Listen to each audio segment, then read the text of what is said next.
Hello बच्चों, TSP Jodhpur के YouTube channel में आप सभी का स्वागत है। आज अपन पढ़ने वाले हैं क्लास 9th के थर्ड चैप्टर का पार्ट थर्ड। फर्स्ट और सेकंड पार्ट अपन ऑलरेडी पढ़ चुके हैं, ठीक है। अभी अपने को थर्ड पार्ट इसका पढ़ना है। देखिए चैप्टर का नाम क्या था, परमाणु एवं अणु। परमाणु और अणु अपन ने डिस्कस किया था। परमाणु क्या होता है, परमाणु का भार क्या होता है, परमाणु को अपन कैसे परिभाषित कर सकते हैं, परमाणु किस रूप में पाया जाता है, परमाणु को लेकर कौन कौन से वैज्ञानिकों ने अलग अलग परिकल्पनाएं दी थी। उसके बाद में अपन आगे थे अणु के ऊपर, क्या अणु क्या होता है, ठीक है। और अणु को लेकर अपने डिस्कस किया था, अणु को अपन निर्माण कैसे कर सकते हैं, कोई भी यौगिक जो होते हैं उनका निर्माण कैसे होता है। जैसे HCl दे दिया तो HCl का निर्माण किस तरीके से होता है, वो उनकी संयोजकता के आधार पर वो आपस में क्या करते हैं, तिरछा गुणा करके अपन एक यौगिक का निर्माण करते थे, ठीक है। ये अपन फर्स्ट और सेकंड जो पार्ट था इसमें अपन ने डिस्कस किया था, ठीक है। मैंने आप लोगों को कुछ होमवर्क दिया था, तो मैंने आप लोगों को कुछ दिए थे, हाँ इनके आप लोगों को क्या करना है, संयोजन करना है, यौगिक निर्माण करना है, सरल यौगिक का निर्माण करना है, ठीक है। आप लोगों ने किया होगा। अब अपन आगे इसके बाद में इसका थर्ड पार्ट पढ़ते हैं। थर्ड पार्ट है आणविक द्रव्यमान एवं मूल संकल्पना।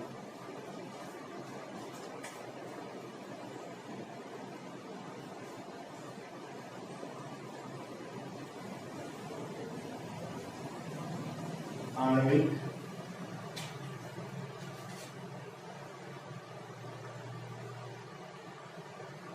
द्रव्यमान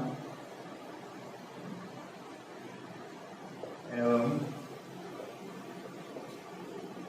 मूल संकल्प।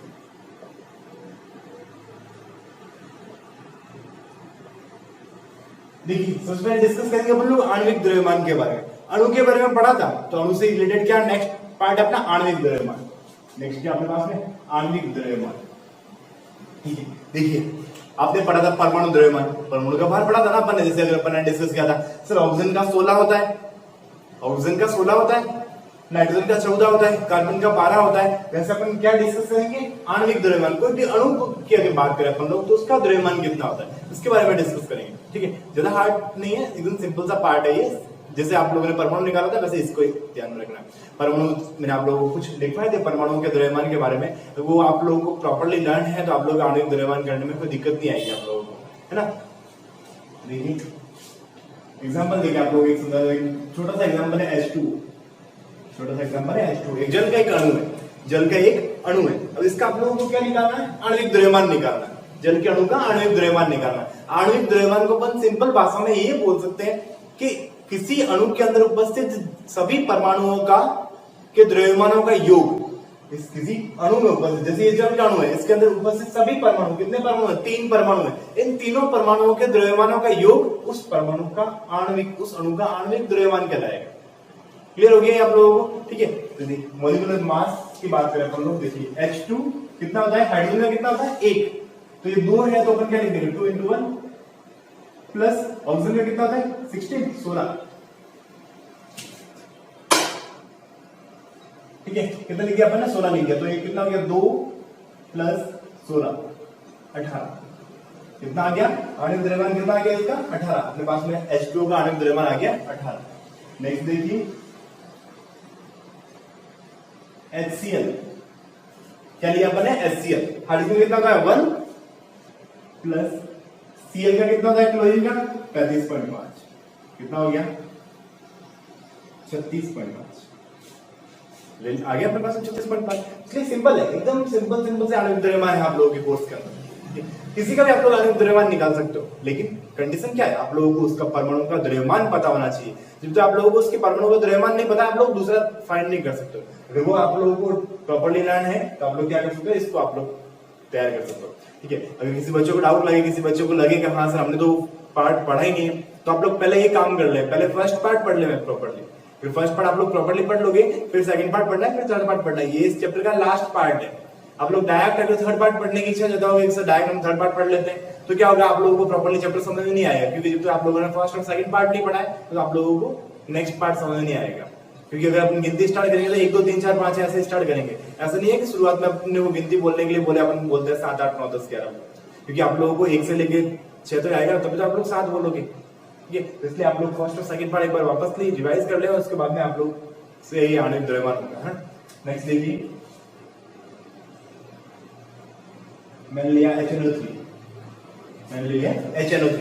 निकालना है इसका अपने को आणविक द्रव्यमान। H का कितना होता है? तो 1, मैंने लिख दिया 1 प्लस नाइट्रोजन का कितना होता है? 14, ऑक्सीजन का कितना होता है? 16, लेकिन ऑक्सीजन कितना है? 3, तो मैं क्या कर दूंगा 16 इंटू 3। 1 प्लस 14 कितना हो गया? 15 प्लस 16 48। दोनों को कैलकुलेट कर दो, कितना जाएगा? 63। दोनों को जोड़ दो तो 5 3 8, कितना 6, ठीक है। अब आ जाएगा 63। इकाई हम लोग लगा सकते हैं U, ठीक है। इसकी इकाई क्या लग जाएगी? U, ठीक है। तो अपने पास में ये क्या हो गया? HNO3। अब आप लोगों को इससे थोड़ा सा CH3COOH मैंने लिया है CH3COOH। अब इसका मैं आप लोगों को पूछ रहा हूं कि आप लोगों को इसका आणविक द्रव्यमान निकाल सकते हो आप लोग इसका आणविक द्रव्यमान। देखिए कैसा रहेगा। कितने कार्बन है? 1 2 2 कार्बन है। कार्बन में कितना था? 12, 12 इंटू 2 प्लस हाइड्रोजन कितने हैं? 3 और 1 4, 4 हाइड्रोजन इंटू 1, ठीक है। प्लस ऑक्सीजन कितने हैं? 2, ऑक्सीजन कितना? 16 इंटू, देखिए 12 दूना 24 प्लस 4 प्लस 16 दूना 32। टोटल कर दो सबको। 24 4 28, 28 और 2 30, 30 और 30 60। एसिटिक एसिड जो होता है इसका नाम क्या है? एसिटिक एसिड, ठीक है। एसिटिक अम्ल, ठीक है। तो इसको एसिटिक एसिड का जो आणविक द्रव्यमान होता है वो कितना होता है? 60U। क्लियर हो गया आप लोगों को? तो आप लोग किसी का भी निकाल सकते हो, चाहे कितना ही बड़ा यौगिक क्यों ना हो, उसका आप लोग निकाल सकते हो। एग्जांपल देखिए, जैसे मैं लिखता हूं ग्लूकोज, ग्लूकोज C6H12O6। आप लोगों को पूछा गया इसका आणविक द्रव्यमान निकालना है, तो जरूरी नहीं है कि आप लोगों को इतना बड़ा कैसे निकालेंगे हम लोग। तो सिंपल से वर्ड आप लोगों को ये ध्यान रखना है। कार्बन कितने हैं? 6, तो आप लोगों ने लिख दिया कार्बन है हमारे पास में 6। कार्बन का कितना होता है? 12, प्लस कर दो। हाइड्रोजन कितने मेरे पास में? 12, लिख दिया मैंने 12। हाइड्रोजन कितना होता है? 1। ऑक्सीजन कितने मेरे पास में? 6, ऑक्सीजन कितना होता है? 16। सबको टोटल कर दो, मल्टीप्लाई जोड़ बाकी गुणा भाग इतना तो बेसिक आता है, 9th क्लास में पढ़ते हो, बस जोड़ दो। कितने हो गए? 12 छके 72 प्लस 12 इंटू 1 12 प्लस 16 छके 96। जोड़ दो सबको। 6 2 8 8 2 10 0 हासिल 1 10 11 11 और 7 18 180। ग्लूकोज का आणविक द्रव्यमान कितना है अपने पास में? 180U। 180U किसका गया? ग्लूकोज का। तो ऐसे आप लोग किसी का भी निकाल सकते हो, कोई भी अणु को, कोई भी यौगिक को लेकर आप लोग उसका क्या निकाल सकते हो? आणविक द्रव्यमान निकाल सकते हो, ठीक है बच्चों। तो ये आप लोगों को कैसे क्या रहेगा? आणविक द्रव्यमान रहेगा। तो आप लोग चाहते हो तो एक दो एग्जाम्पल और देख लेते हैं ना।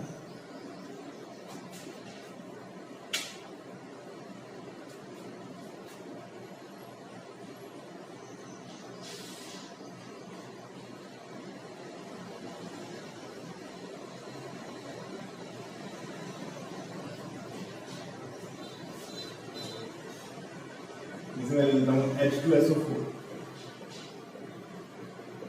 हाइड्रोजन कितने हैं? 2, कितना होता है हाइड्रोजन का? 1 प्लस सल्फर कितना है? 1, कितना होता है सल्फर का? 32। ऑक्सीजन कितने हैं? 4, कितना होता है ऑक्सीजन का? 16। जोड़ दो सबको। 2 प्लस 32 प्लस 16 64। कितना हो गया? 32 2 34, 34 और 64 कितना हो गया? 8 और 9 96U, ठीक है। तो ये अपने पास में क्या आ गया? इसका आणविक द्रव्यमान आ गया। कोई भी एलिमेंट, कोई भी कंपाउंड को आप लोग लेके उसका आणविक द्रव्यमान निकाल सकते हो, अगर आप लोगों को उसका परमाणु द्रव्यमान पता है तो उसको पार्ट में डिवाइड कर दो, जितने परमाणु है सबको जोड़ दो, जितने परमाणु दिख रहे हैं आप लोगों को उसको सबको क्या कर दो? आप लोग उसको ऐड कर दो। फिर सारे परमाणुओं को जब आप ऐड कर लोगे तो आप लोगों को क्या रह जाएगा? उसका आणविक द्रव्यमान मिल जाएगा।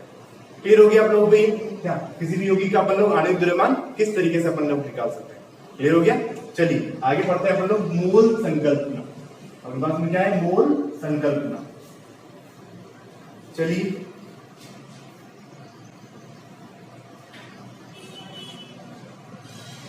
मोल संकल्पना,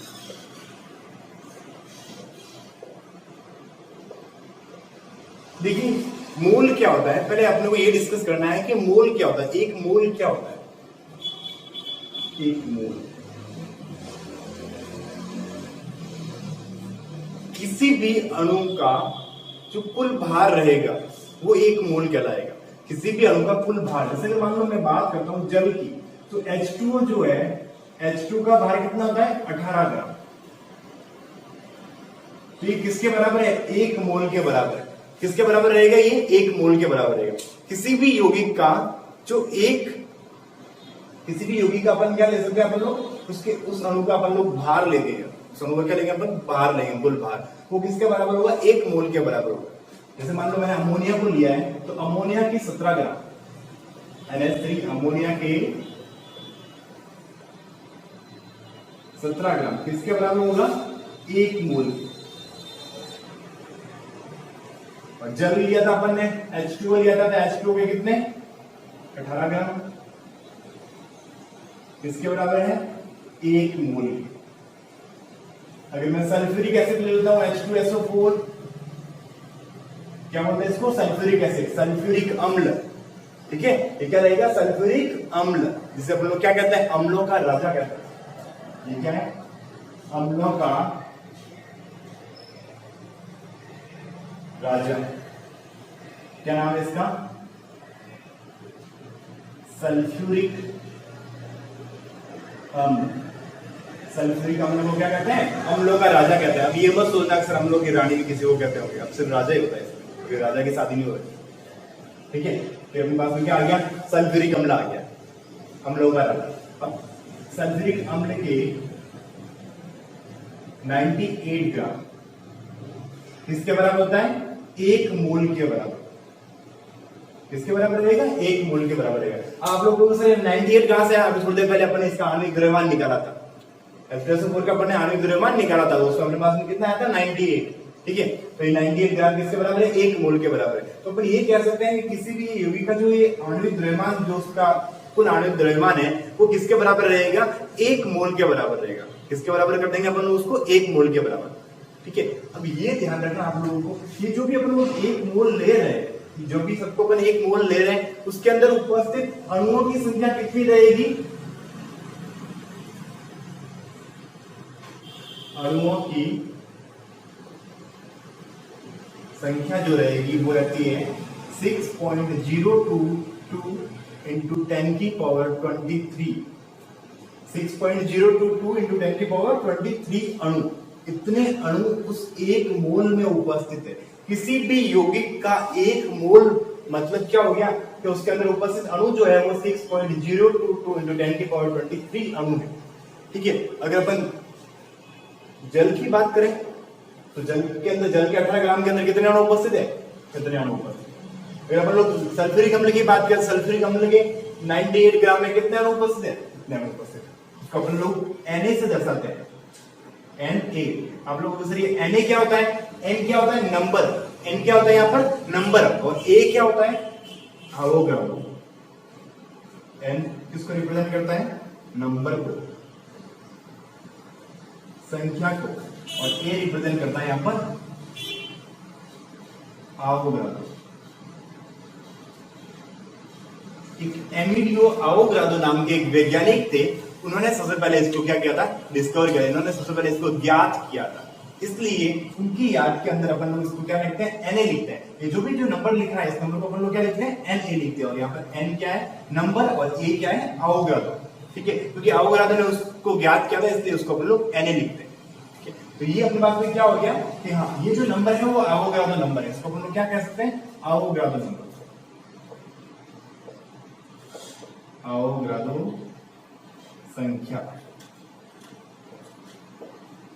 ठीक है, क्लियर होगी आप लोगों को बात ही कि हाँ, एक मोल क्या होता है और एक मोल के अंदर उपस्थित अणु कितने होते हैं? Na के बराबर होता है। चाहे कोई भी यौगिक का एक मोल ले लिया अपन ने, बात किसकी कर दी अपन ने? एक मोल की बात कर दी। किसी भी यौगिक का एक मोल का मतलब क्या हो गया? कि उपस्थित अणुओं की संख्या Na के बराबर है, 6.022 इंटू 10 की पावर 23 के बराबर है। क्लियर हो गया आप लोगों को ये बात? अभी देखिए थोड़ा सा,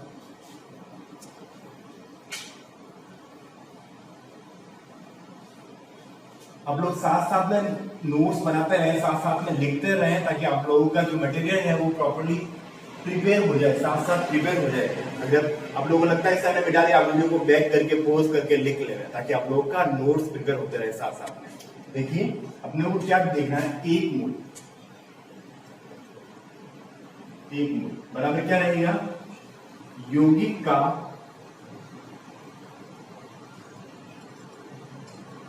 अनुभार, किसमें लिया अपन ने, ग्राम में, ठीक है, बराबर किसके रहेगा, Na के। Na क्या है यहाँ पर 6.022 इंटू 10 की पावर 23, ठीक है। अगर एक मोल के अपन आयतन की बात करें, एक मोल के अपन किसकी बात करते हैं, आयतन की, तो वो होता है 22.4 लीटर। आप लोगों को बोल दे सर एक मोल के अंदर कितना लीटर होता है, तो अपन क्या कहेंगे, एक मोल जल के अणु ले लिया मतलब कितना लीटर, एक मोल का मतलब क्या हो गया 22.4 लीटर। एक मोल का मतलब कितना हो गया 22.4 लीटर हो गया। उसका आयतन कितना रहेगा 22.4 लीटर। ये क्या रहेगा एसटीपी, ठीक है, स्टैंडर्ड टेम्परेचर प्रेशर, सामान्य ताप दाब। तो ये अपने पास में ये क्या हो गया कि एक मोल को अपन ने इस तरीके से अपन ने क्या कर दिया, इसको परिभाषित कर दिया। और चाहे कोई भी न्यूमेरिकल क्वेश्चन आए, जैसे आप लोगों के पास में एक क्वेश्चन आ गया, मान लो ये क्वेश्चन दे रखा है, जैसे ये मान लीजिए आप लोग के 14 ग्राम या 28 ग्राम नाइट्रोजन में, 28 ग्राम नाइट्रोजन में कितने मोल उपस्थित है, कितने मोल उपस्थित, 28 ग्राम नाइट्रोजन में अपने को मोल पूछा है। पहले N2 का बाहर निकाल लीजिए, N2 का बाहर कितना था, N का कितना था 14, तो 14 देना कितना हो गया 28, इसका 28 ही होता है। तो अपने को क्या है, यौगिक का अनुपात किसके बराबर है, एक मोल के बराबर है। तो 28 बाहरी 28 दे रखा है, 28 ग्राम नाइट्रोजन दे रखा, तो किसके बराबर हो गया, कितने मोल के बराबर हो गया, एक मोल के बराबर हो गया। और इसमें अगर अपने को पूछ ले कि 28 ग्राम नाइट्रोजन के अंदर उपस्थित अणुओं की संख्या कितनी है, तो अपन क्या कहेंगे 6.022 इंटू 10 की घात 23 अणु उपस्थित। क्लियर हो गया आप लोगों को? क्या अपन उसको बता सकते हैं कि इतने एक मोल के अंदर इतने अणु उपस्थित है। फिर आप लोगों को यहाँ पर थोड़ा सा चेंज करके देते हुए फिर सर बताइए आप 36 ग्राम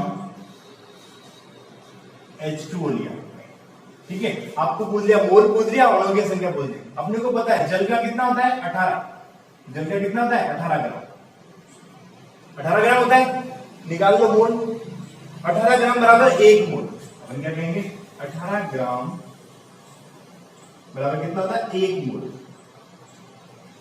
तो 36 ग्राम बराबर कितना हो गया, अब ऐसे होता है चूंकि 18 ग्राम बराबर एक मोल, तो 1 ग्राम बराबर 1/18, फिर 36 बराबर 1/18 इंटू 36, ऐसे कर सकते हैं ना। तो आप लोग डायरेक्ट भी कर सकते हो, 18 का डबल 36 होता है, इसका डबल कितना हो गया 2 मोल, कितना हो गया 2 मोल।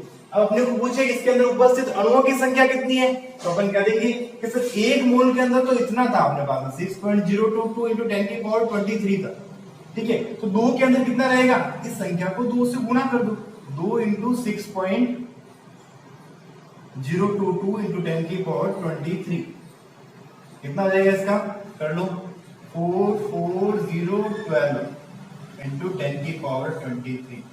इतने अणु उपस्थित हो जाएंगे 36 ग्राम जल में। 36 ग्राम जल में कितने अणु उपस्थित हो जाएंगे, इतने अणु उपस्थित। पहले आप लोगों को क्या करना रहेगा, मोल ज्ञात करना रहेगा। पहले क्या ज्ञात करना रहेगा, मोल ज्ञात करना रहेगा। क्लियर हो गया आप लोगों को ये? और यहीं पर आप लोगों को आयतन पूछे तो भी मोल ज्ञात करना, सबसे पहले आप लोगों को एक ही काम करना है, कुछ भी दे रखा हो उसका क्या ज्ञात कर लो, मोल ज्ञात कर लो। आप लोग अणुओं की संख्या, आयतन वगैरह सब कुछ ज्ञात कर सकते हो, अगर आप लोगों को उसका मोल पता है तो। मतलब अपन यही कर सकते हैं, आप लोगों को पूछे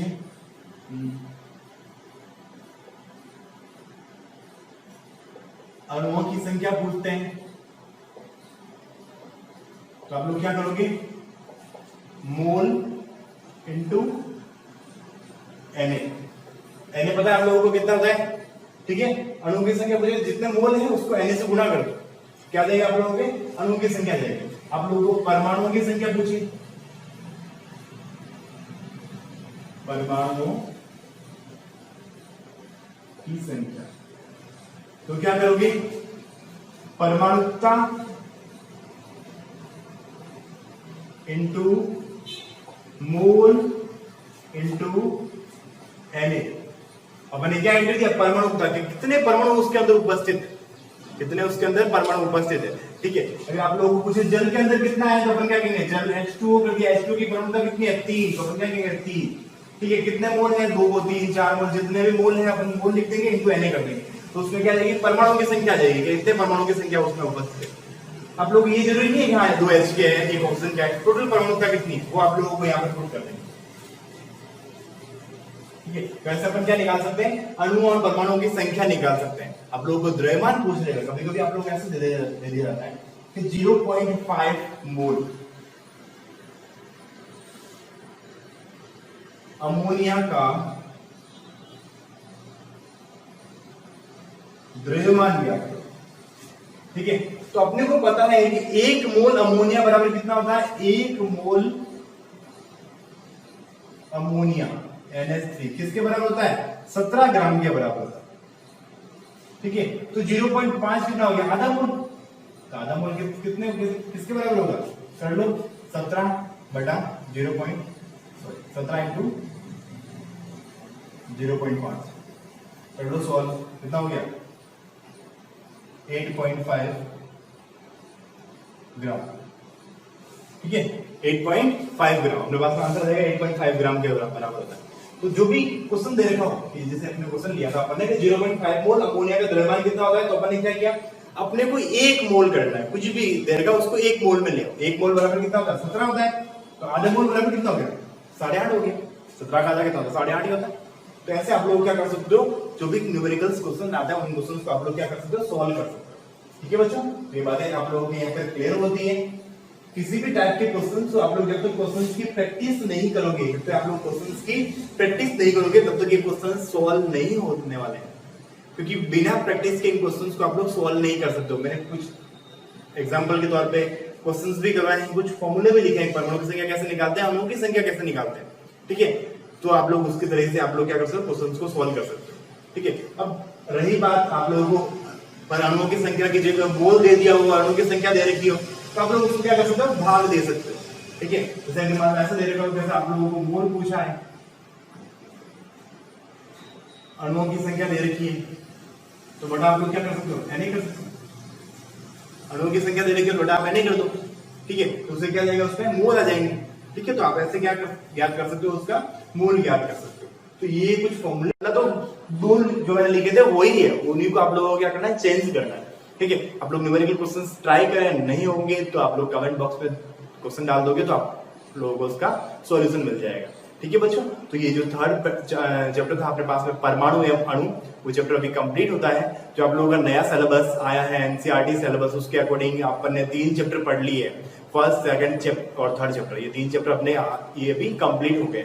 ठीक है, तो अगर नई पढ़ाई स्टार्ट की है तो कंटिन्यू पढ़ाई स्टार्ट कर देना, क्योंकि जब भी स्कूल खुलेगी तो आप लोगों को पढ़ना तो यही को वापस पड़ेगा। ठीक है बच्चों, ओके, थैंक यू।